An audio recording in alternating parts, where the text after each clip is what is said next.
Hey, Ursula here. I was gonna go out back and take a look at things, but the birds are out there and they need the food. It's getting down to 6 degrees Fahrenheit tonight, and that's a bit much. I might even go out and pick up more bird seed today. We had a ice storm and then snow yesterday, and the wind's been howling all night long. As you can see, it's quite the winter wonderland here. I'm going to step inside and show you what's going on. Although we have this really cold snap this week, we have other things going on in the house. Now, I shouldn't have done this, but I did this. I'm gonna have to move these guys tonight and find a place for them. These are potatoes, and they were so leggy and all over the basement. I just potted them in dirt, and then they grew. That guy's not happy. He's not happy with the temperature. So these guys are gonna have to come in to where it's warmer. This front porch doesn't really get heat. And they'll go in where it's a little bit warmer. It's probably about 45 degrees in here right now. But tonight when it goes down into single digits, it'll get quite cold in here. There'll be frost inside this room. So let's take a look at the grow room and see what's going on there. So as you can see, we're in the basement, and this is not the best setup. There's a lot of things I would do differently. I wish I could get more of these lights. I think these are a hydroponic light, and the hardware store quit carrying them. There's another one down here. I'll have my next setup will be down below here. But what I need is a spacing between shelves to be greater for a full-size plant. And so to do that, I have one shelf that I put the full-size plants, but clip lights are not the best thing to go above them because water could drip down and electrocute you. And this being a metal shelf, that's a bad idea. So if I had my druthers, I'd have this style of grow light all the way across. And to get around the problem is I remove the trays to water them and then replace them. And you'll notice they all have a bottom tray to catch the drips. And that is really, truly safety first. So however you decide to set up your grow room, this is just a corner in the basement. It's not a room. It's not particularly well heated. And it's certainly not wired electrically the way I would prefer it to be.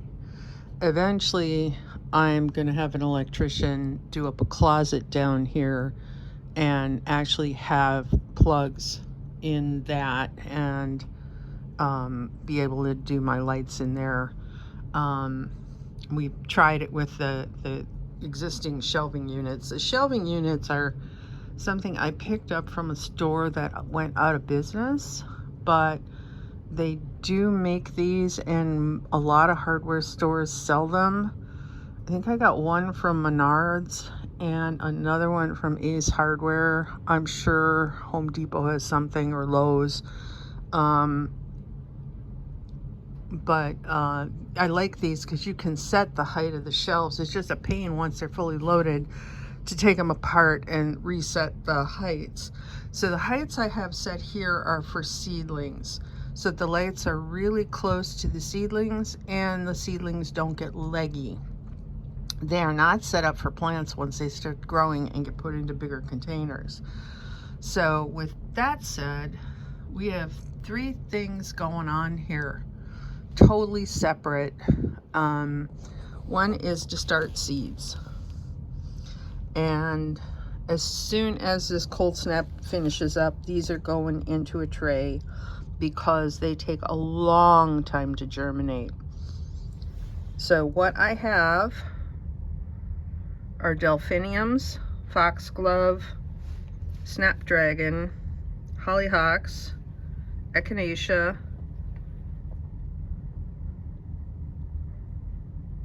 there's a straw flower, some grass, and some pansies. Okay, those will be my next seeds I plant. I usually pull those and keep them, nearby. And you can see I don't favor one seed company over another. With this particular mix, these are all going in the front yard, so they have to be showy.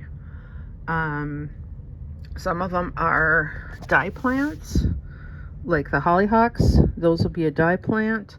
The rest of them are just so that the neighbors don't get mad at me tearing up all my yard. Sometimes we don't have an HOA, but sometimes they get a little upset. Every once in a while you get one person who just thinks that lawns are it. Everybody else, the results of my front yard have been positive. This year it was more unruly than normal. So once these guys get planted, they'll go in a tray like this. And this happens to be celery and Swiss chard. And I use the soil blocker. And this tray is kind of askew because I dropped it before getting it on its shelf. So I planted those about 2 weeks ago. And then their neighbors here, I had really poor germination because it's so very dry here in the basement. Things are finally starting to pick up. The humidity down here is anywhere between 35 and 45% humidity. And these guys really don't like it that dry. And for me, it's a matter of dryness, not temperature. It's about 60 degrees down here right now. These are cool weather plants. Cool weather, this is spinach, and like this is Napa cabbage, and the rest of them haven't come up at all. These were planted in January, and they're ready to be transplanted into a bigger pot like this. All right.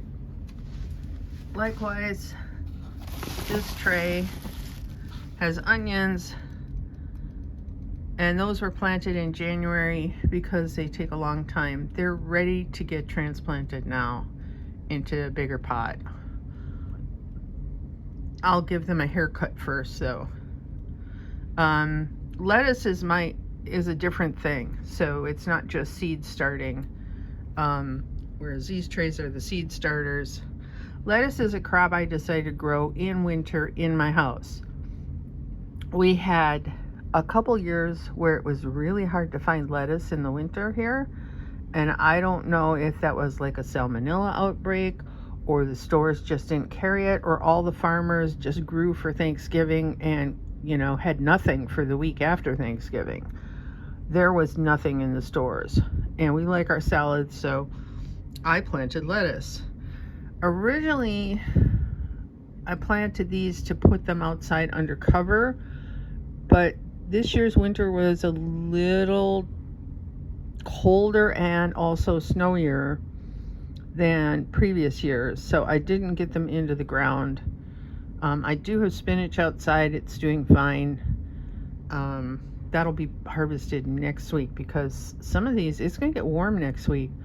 Some of these I may start hardening, like the onions. I may start just give them a haircut, put them outside, and harden them off and plant them under cover.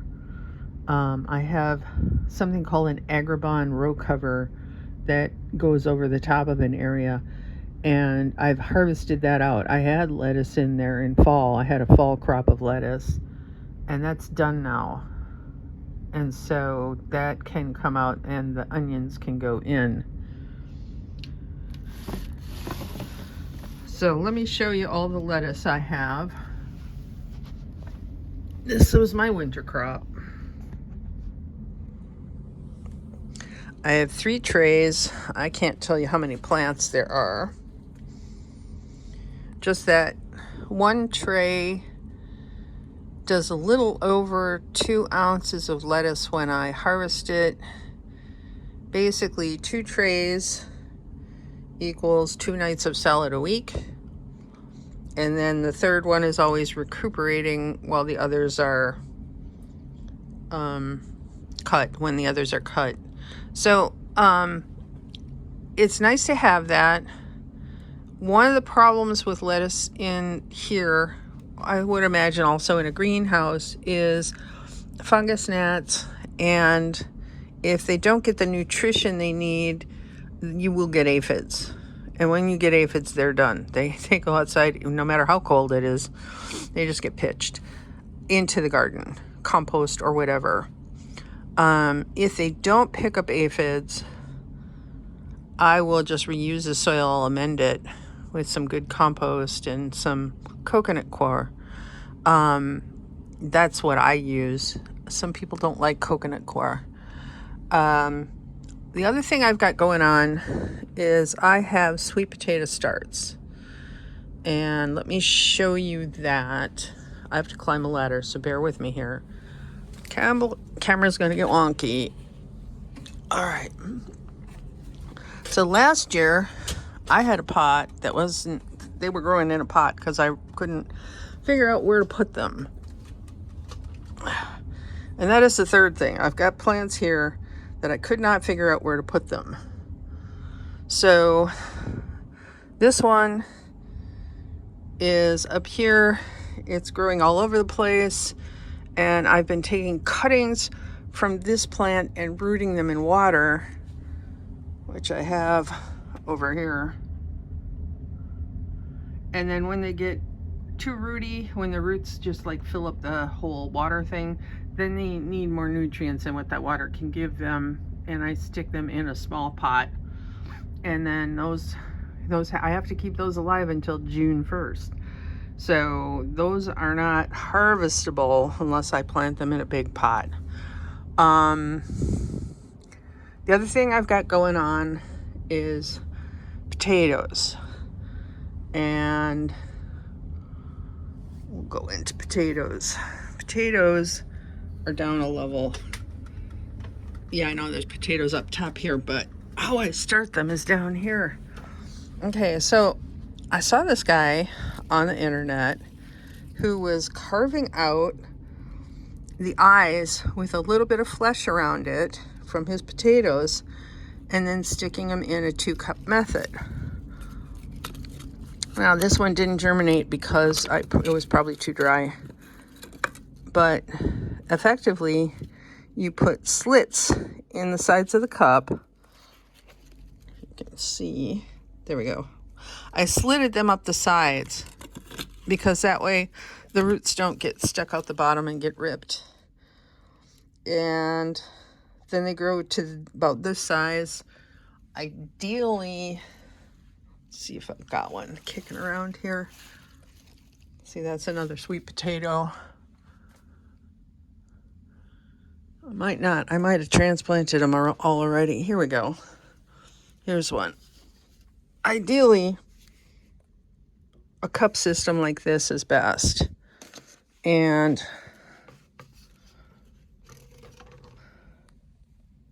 this one has either a nut or something the squirrel left me. It's hard to help hold the roots off of the bottom of the cup so that the water has a place to go and it's not sitting in the wet. This bed here and this container, this is metal. My neighbor was throwing these out, and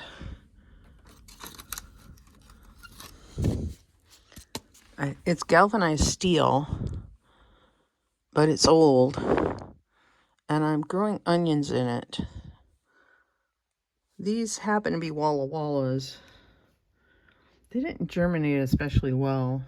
There were only 25 seeds in the packet, And I've not had much luck with onions, period, no matter what. But that's what's going on in this one. Once they're big enough, this is way too little. This is what they look like when they first come up. Once they get big enough, a little bit bigger than that, I will transplant them and spread them out in this container, and then they'll stay in this container all summer. It's the way I know what ate them then. If they disappear, it'll be a squirrel.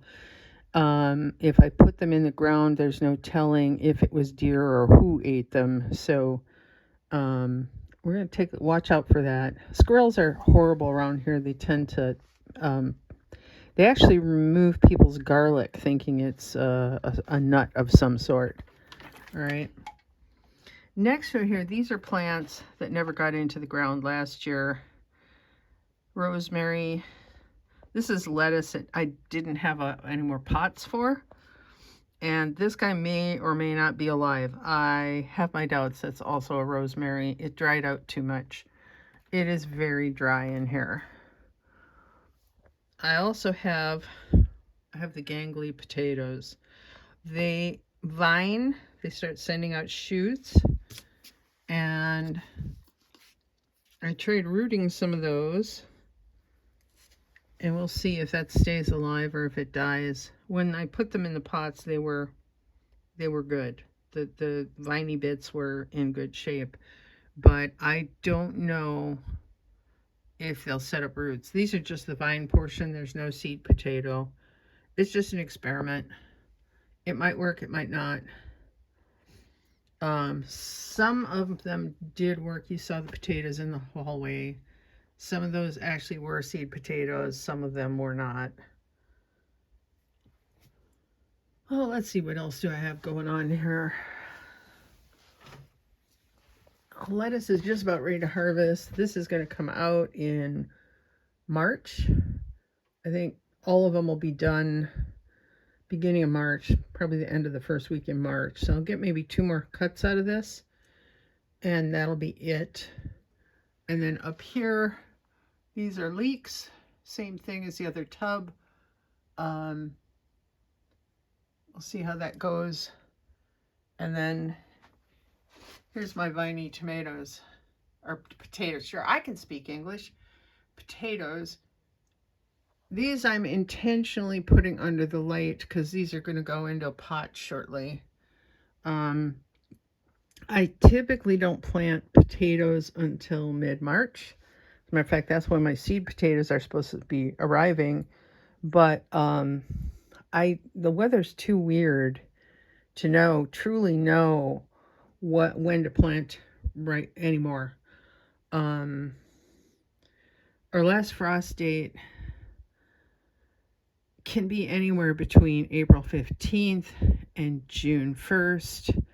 One year it was February 15th, and another year it was June 9th. Yeah. So what you do is you only plant your cold weather crops outside and cover them, because the weather will be mild enough that the ground won't freeze. So that's basically the goal. Right now the ground is frozen. It's single digits outside right now. Next week it will not get below freezing. So our weather's been very wonky. It's been warm, then cold, then warm, then cold. And I expect that to continue until, who knows, April, May. So we do the best we can and see what we get this year. I have lofty goals, but I'm not going to share them because I'll just embarrass myself when I don't achieve them. So anyway, I hope you guys have a good one. Keep growing.